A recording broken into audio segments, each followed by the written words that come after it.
예, 안녕하십니까. 어저께 목요일 이데올로기의 순간대상 동영상 올려야 되는데 제가 휴가 중이라 부득이 올리지 못해서 오늘 올리게 되었습니다. 오늘 어떤 내용인지 한번 살펴보도록 하겠습니다. 네, 오늘은 게르덴 대타자의 기표, 대상의 그리고 팔루스에 대해서 한번 살펴보겠습니다. 지식의 가정을 가능하게 하는 이 주체내의 대상의 차원을 어떻게 상수할 수 있을까? 주체내의 대상의 차원. 주체가 가진 그 대상의 차원은 세 가지 차원이 있다 이렇게 얘기하죠. 우리는 락강의 가르침 속에서 적어도 세 종류의 대상을 구분해야 한다. 그러한 구분을 분명히 하기 위해 다시 맥거핀으로 돌아가 보자. 첫 번째, 맥거핀 그 자체는 아무것도 아니다. 그것은 액션이 이루어지기 위한 순수 구실에 지나지 않는 빈자리다. 빈자리로서의 대상이에요. 순수한 허물이다. 그것 자체로는 하나도 중요하지 않으며 왜? 빈 공간이니까 빈자리예요. 그 자체로는 중요하지 않지만 구조적 필연성에 의해 부재하는 것이다. 구조적 필연성에 의해 부재하는 것이 생겨야 돼요. 그것의 의미는 순수하게 자기반영적이다. 그것의 의미는 순수하게 자기반영적이에요. 자기 자신에게 영향을 미치는 것이죠. 그것이 다른 사람들에 대해서 이야기의 중심인물들에 대해서 어떤 의미를 갖고 있다는 사실에 그 의미가 있다. 거울상적 대상 없는 거죠. 이건 실제하지 않는 거예요. 상상적 대상 그러나 주체를 움직이게 만드는 영향력이 있는 대상. 빈 공간으로서의 대상이에요. 빈 공간이 있어야 되는 것이죠.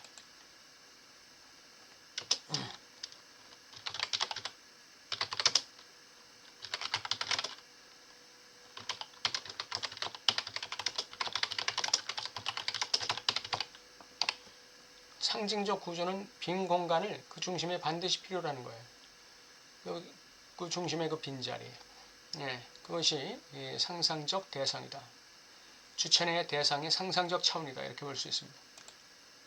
또 하나의 대상은 정확히 그것의 현존, 현실의 파편의 물질적 현존이다. 현실의 상징계의 물질적 파편이요. 그것은 상징적 구조에 고유한 형식적 관계의 네트워크로 환원될 수 없는 찌꺼기 잔여분이다. 이 찌꺼기 잔여분은 상징적 구조를 무너뜨릴 수도 있어요. 그러나 그 상징적 구조를 유지하는 데 반드시 필요한 것이죠. 그래서 두 가지 역할을 하는 거예요. 찌꺼기 잔여분은 상징적 네트워크를 유지하는 동시에 흔드는 역할, 무화시키는 역할을 하는 것이죠. 그러나 그것은 동시에 역설적이게도 형식적 구조가 작동하기 위해서 실정적인 조건이에요. 상징적 관계의 네트워크로 환원될 수는 없지만 그것이 있어야만 형식적 구조, 형식적 관계 네트워크가 작동하게 되는 것이죠. 그러한 실정적 조건이 바로 이 상징적 대상의 차원이에요. 이 주체내 대상의 그 상징적 차원이죠. 우리는 이 대상을 주체들 사이에 순환하는 교환의 대상이라고, 그들의 상징적 관계 속에서 일종의 보증물, 어떤 담보물로 사용된다고 정의할 수 있다. 이 지적이 어떤 같은 책일 거예요. 이데올로기 순간대상 그 같은 책에서 이 기표 여자가 이 하나의 상징적 관계에서 교환의 대상이라고 얘기하죠. A라는 부족과 B라는 부족 사이에서 여자가 A라는 부족에서 B라는 부족으로 결혼을 혼인해서 가게 되면 A라는 부족과 B라는 부족 사이에는 일종의 보증이 생기는 거예요. 담보가 생기는 것이죠. 그래서 평화적인 관계가 유지되는 것이죠. 그 여자는 A라는 부족에서 볼 때는 찌꺼기예요. 그러나 A라는 부족과 B라는 부족의 형식적 네트워크를 유지하는 데 반드시 필요한 실정적 조건이에요. 여자가 담보물이니까, 보증물이니까 그런 얘기죠. 그 여자가 바로 양 부족에 있어서 뭡니까? 이 대상의 상징적 차원이다 이렇게 얘기할 수 있죠. 이 대상은 그것이 맡은 역할인 실제 잔여물, 배설물임에도 불구하고 상징적 구조를 복원하는 실정적 조건으로 작용한다. 그러니까 이거는 그러니까 이 물질적 현존, 이것은 주체 안에 있는 대상의 주체 내의 대상의 실제계지 실제계. 예, 실제계. 잔여물, 배설물. 예, 상징적 구조를 유지하는 어떤 그 찌꺼기. 예, 잔여분. 그러니까 실제계적 차원이다. 이렇게 얘기할 수 있겠죠. 주체들 간의 상징적 교환의 구조는 오직 그것의 보증으로 작동하는 이러한 순수 물질적 요소, 우연적 물질적 요소 속에서 구현되는 한에서만 가능해진다. 상징적 구조는 자신이 분절될 때 중심으로 삼는 자신의 얼룩, 다시 말해 자신의 불가능의 지점을 구현하는 하나의 요소를 포함해야 한다. 예, 이게 우연적 요소라고 하는 것이죠. 변증법적 구조가 일어나기 위해서는 변증법 그 자체가 전적으로 우연적인 어떤 요소 속에 구현되어야 합니다. 여기서 우리는 라플라와 무페가 발전시킬 우발적인 것과 우연적인 것의 구분을 사용할 수 있습니다. 형식적 구조의 평범한 요소는 우발적이며 예, 형식적 구조는 우발적인 사건들을 통해서 구조가 돼요. 그것은 상호 교환 가능하다. 그러나 역설적이게도 이러한 형식적 구조 자체를 구현하고 유지하는 하나가 있는데 그것은 우연적 요소가 됩니다. 그것은 자신의 우연성 속에서 구조적 필연성을 복원하는데 필요한 실정적 요소입니다.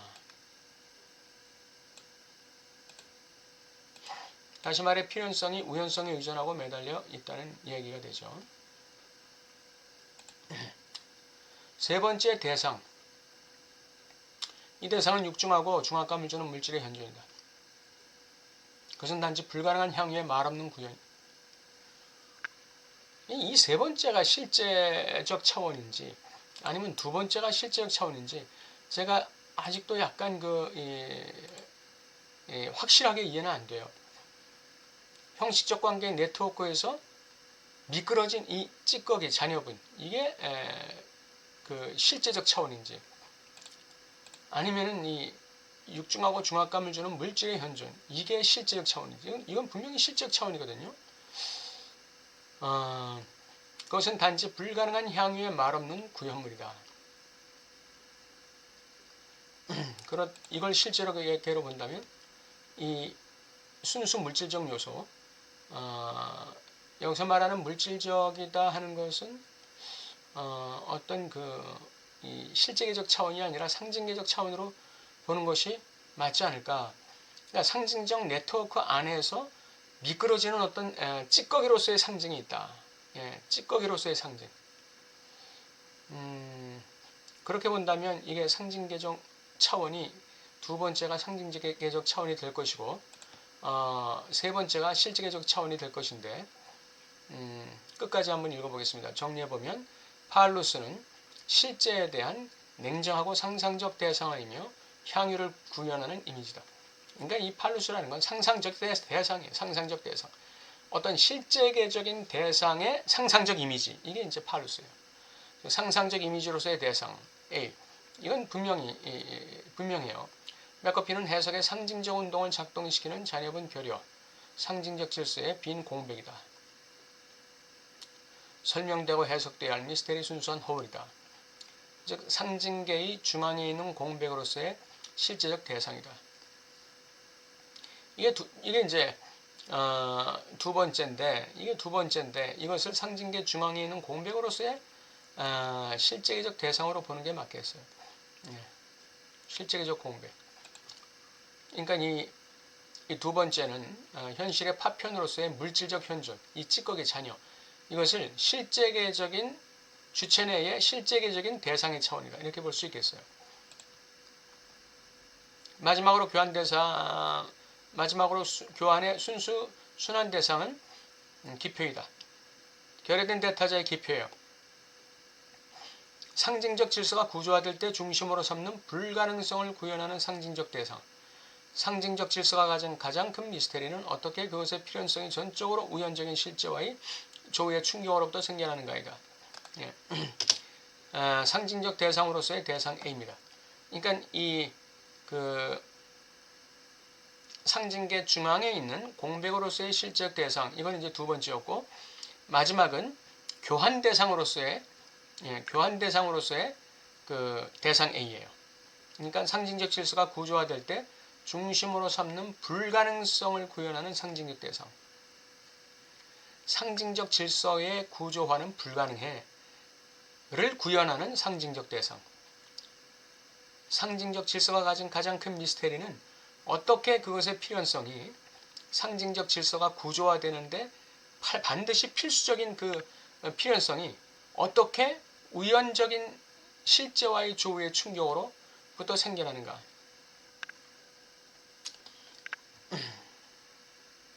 그러니까 실제와의 조우의 충격에서 생겨나는 것이 뭐죠? 이것이 상징적, 그러니까 상징계로서의 대상이에요. 그러니까 기표로서의 대상이라 이거죠. 실제를 언어화할 때, 실제와의 조우의 충격에서 이 실제가 언어화되고 기표화될 때, 그것이 바로 상징적 질서를 구조한다. 그것의 필연적인 것이고, 그것이 또 상징적 질서를 구조하는데 중심으로 삼는 불가능성을 구현하는 상징적 대상이다. 예. 상징적 질서를 구조화하면서 동시에 그 불가능성을 구현하는 그런 대상으로서의 기표. 예. 이게 결여된 기표의 결여된 대타자의 기표다. 그러니까 실제와의 조우의 충격으로부터 생겨나는 이 우연적인 것이 상징으로서의 대상이다. 이렇게 볼 수 있겠죠. 예. 그 다음에 두 번째가 그 상징적 구조 자체의 미끄러짐, 잔여분, 결여. 이것이 이제 실제로서의 대상이고, 그 다음에 이제 실제적인 대상인 대상 A에 대한 상상적 차원. 이것이 팔루스다. 이렇게 정리할 수 있겠습니다. 예.